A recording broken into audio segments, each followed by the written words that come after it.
Mga kababayan, Assalamualaikum warahmatullahi wabarakatuh. Madayaw ug maayong adlaw kaninyong tanan. Magandang araw sa inyong lahat. Ang patuloy na pagtaas ng presyo ng mga bilihin ay isang mabigat na dagok sa hangarin nating magkaroon ng mapayapa at masaganang buhay para sa bawat pamilyang Pilipino. Hindi normal ang ating pinagdaraanan. Ito ay epekto ng mga krisis sa labas ng ating bansa, kabilang ang digmaan sa gitnang silangan na direktang nakakaapekto sa presyo ng pagkain, langis at iba pang pangunahing pangangailangan. Sa kabila nito, ang tanggapan ng pangalawang Pangulo ay patuloy na nagsasagawa ng mga programa na noon pa man ay nakatuon ng tumulong sa inyo na makatipid at makaraos sa araw-araw. Ang kampanya ng pagbabago sa edukasyon ay nagbibigay ng tulong sa gamit pampaaralan ng ating mga mag-aaral. Ang bus ng OVP ay patuloy na nagbibigay ng libreng sakay para sa ating mga commuters sa Metro Manila, Cebu, Bacolod, Davao at Tacloban. Ang Magnegosyo Taday ay magpapatuloy upang mapunan ang kapital ng maliliit na negosyo. At ang rice boxes ay patuloy na ipinamamahagi sa mga nangangailangan, lalo na sa panahon na tulad ngayon. Kasabay nito, nagpapatupad din kami ng mga cost-cutting measures sa loob ng aming tanggapan upang matiyak na mas maraming pondo ang mapupunta sa direktang tulong sa taong bayan.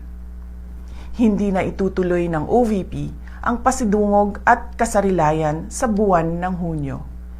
Ang mga ito ay dalawang malalaking pagtitipon para sa LGBTQ community at para sa Year 4 Accomplishment Report ng aking termino. Sa halip ay nakalaan sanang pondo para sa mga nasabing aktibidad ay idadagdag na lamang sa budget ng RICE project. Sa mga darating na buwan, inaasahan nating lalong magiging mahirap ang sitwasyon sa pagkain dahil sa banta ng El Nino mula sa Abril hanggang Hunyo at posibilidad ng pagbaha mula Hulyo hanggang Setyembre dahil sa bagyo at pag-ulan. Sa ating pagtitipid, unahin natin ang sapat na pagkain para sa ating pamilya, pagpapagamot sa may sakit at ang edukasyon ng ating mga anak. Ang pinakamabisang panlaban sa krisis ay kahandaan. Simulan na nating planuhin ang ating mga hakbang hanggang sa katapusan ng taong 2026. Kasama na ang pagharap sa posibleng pagkawala ng trabaho, patuloy na pagtaas ng presyo ng pagkain, at risk reduction measures laban sa epekto ng matinding init at mga pagbaha sa ating kabuhayan.